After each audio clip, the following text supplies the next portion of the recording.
In this video, I would like to walk you through the steps that we can use to solve a particular variety of equation. We are going to use this technique tomorrow to help us to find the base of an exponential function, even when we don't have a complete table of values, even when we have only a very limited amount of information about the function. So I will start by showing you 4 different examples, and then we'll talk about the general process that I am using in all 4 examples.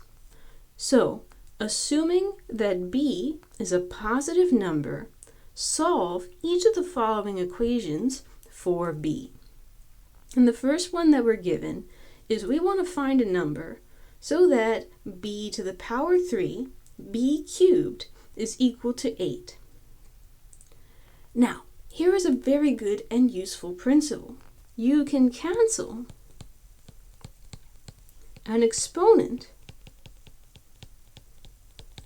of n using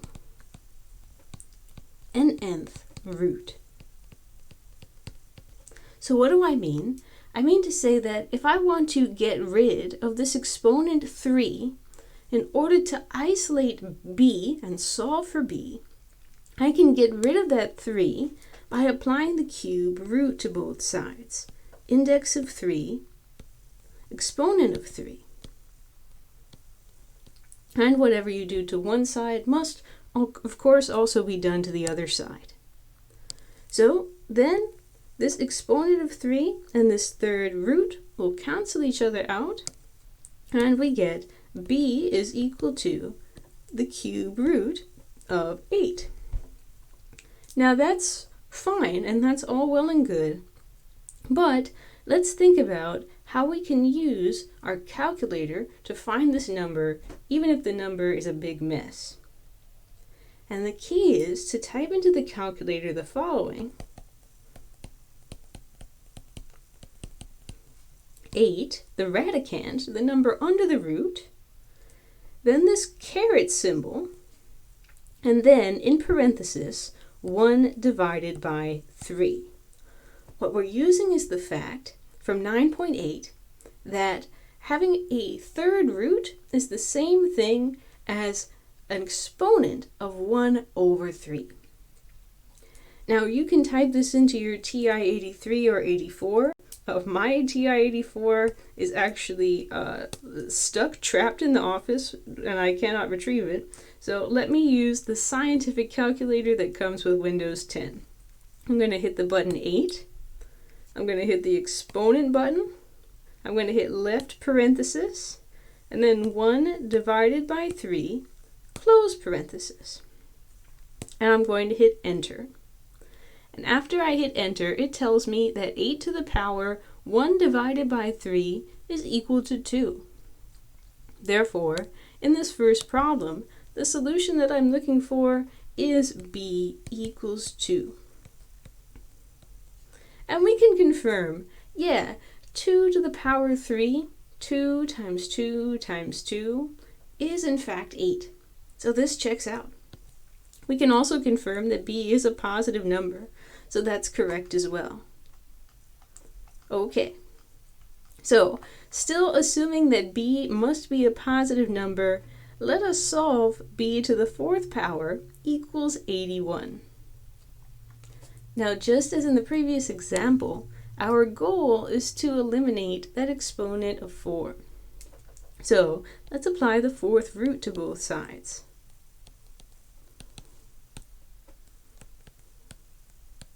The 4th root and the power of 4 cancel each other out, and we get b is equal to the 4th root of 81. So let's figure out what this number would be using our calculator. So let me clear the result of the previous step. We have 81 as our radicand to the power, parenthesis, 1 divided by 4. Enter. And it says that this number is equal to 3. So we have b equals 3. And that is indeed positive number, a positive number that makes this equation true. All right. Now let's consider what happens if your b to the power whatever has not yet been isolated on one side of the problem. So b to the power whatever n is not alone. So first, isolate b to the power n by dividing out this multiplied 2 here. In this problem we have 2 times b squared.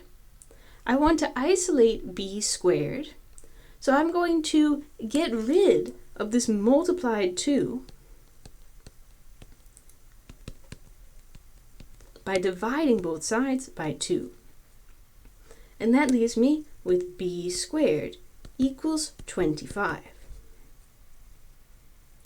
All right, so now let's find the number which makes this equation true.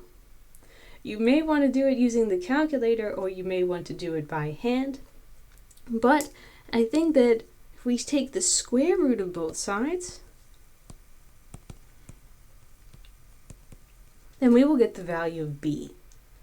Now some of you may be thinking back to when we solved quadratic equations, and maybe remembering the fact that when we were solving for b back in the quadratic equations chapter, we had to include this plus minus sign.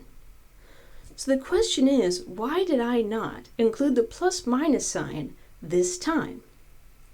And the reason is because of this note in the problem. The note is that b is being assumed to be positive. So it doesn't make sense to take minus square root 25, because a minus square root 25 would be negative. No plus minus, no minus root 25, because b is positive here. We can't take negative root 25 because that's minus 5 and that's a negative number. So the only b value that we want in this problem is b equals positive 5. Okay. Now from time to time you'll be working these questions, and the b value that you find won't work out to be a whole number, like 5, like 2. So let's consider the following final example. We have 5 times b to the 4th power equals 7, and we're asked to round our answer, round our value of b to 1 decimal place. Now, let's look. B to the 4th power is not alone at this moment. B to the 4th power is over here with a multiplied 5. So first things first, let us isolate b to the 4th power by dividing out that multiplied 5. And we have b to the 4th power times 5 equals 7. Divide both sides by 5. And the multiplied 5 and the divided 5 will cancel each other out. And that leaves us with b to the 4th power equals 7/5. Now to get rid of that power of 4, we once again need to use the 4th root. So, 4th root, and we get b is equal to the 4th root of 7/5. Now let's plug this into our calculator to find out the decimal approximation.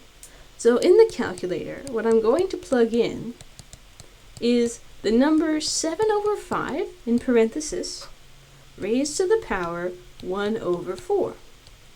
1/4 corresponding to the 4th root. Let me go back to the scientific calculator.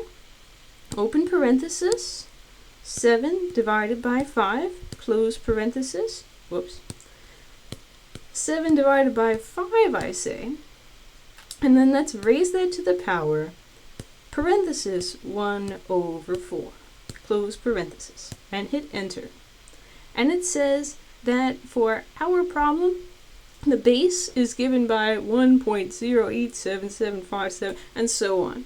But we were asked to round the base to 1 decimal point, and since we have an 8 in the second decimal position, that would round up to 1.1. Let's make that in white. Base is equal to 1.1. Okay.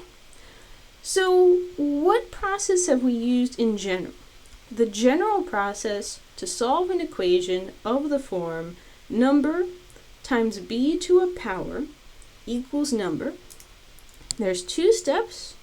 One is to isolate the part where you have base to a power by dividing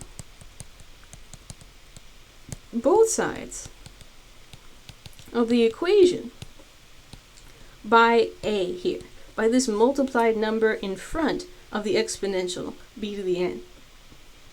And then finally, isolate b by getting rid of this power n by applying the nth root to both sides. Both sides.